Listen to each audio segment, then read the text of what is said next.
எங்க செல்லம் போற? ஆமா, நான் எங்க போனா உனக்கு என்ன? உனக்கு வேற வேலை இல்லையா? ஒருத்த வெளியில கிளம்பி போனா எங்க போறேன்னு இதே கேள்வியா? திருந்துங்கடா. இன்னைக்கு உனக்கு என்ன வேலை? அல்லனும் சிரிக்கணும் பால் குடிக்கணும் தூங்கணும் ரிப்பீட். ஏன் தம்பி ஓடி வரீங்க? பாத்ரூம் நினைச்சு வாஷிங் மிஷின்ல சூச்சு போயிட்டேன்.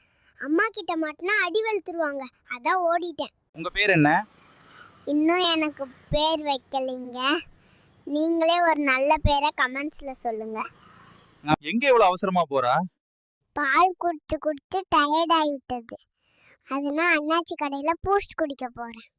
தங்கமே எங்க போறீங்க? அம்மா தக்காளி வாங்க கடைக்கு போ சொன்னாங்க. அப்புறம் ஏன் திரும்பி வரீங்க? கடைக்காரர் நாட்டு தக்காளி தான் இருக்கு சொன்னாரு. அப்புறம் என்ன, தக்காளி வாங்க வேண்டியது தானே? அதான் எந்த நாட்டு தக்காளி வாங்கலாம்னு அம்மா கிட்ட கேட்க போறேன். என்னங்க, உங்களுக்காக சங்கரா மீன் போட்டு சாம்பார் ரெடி பண்ணிருக்கேன். சாப்பிட்டு பார்த்து எப்படி இருக்குன்னு சொல்லுங்க. என்னது சங்கரா மீன் சாம்பாரா? ஐ மிஸ் யூ அம்மா. அம்மா ஒரு 2 ரூபாய் கொடுங்கம்மா, நானும் அண்ணனும் வாடகை சைக்கிள் எடுத்து ஓட்டி இந்தா போறோம். கண்ணா, 2 பேரும் ரோட்ல பார்த்து சைக்கிள் ஓட்டணும். பெரிய பெரிய வண்டி வரும், கவனமா இருங்க. சரிங்கம்மா. டேய் அண்ணா, சைக்கிளை நல்லா புடிச்சுக்கோடா, விழுந்துருவேன். சரிடா, நீ ரோட்ட பார்த்து சைக்கிளை விட்டுட்டியடா.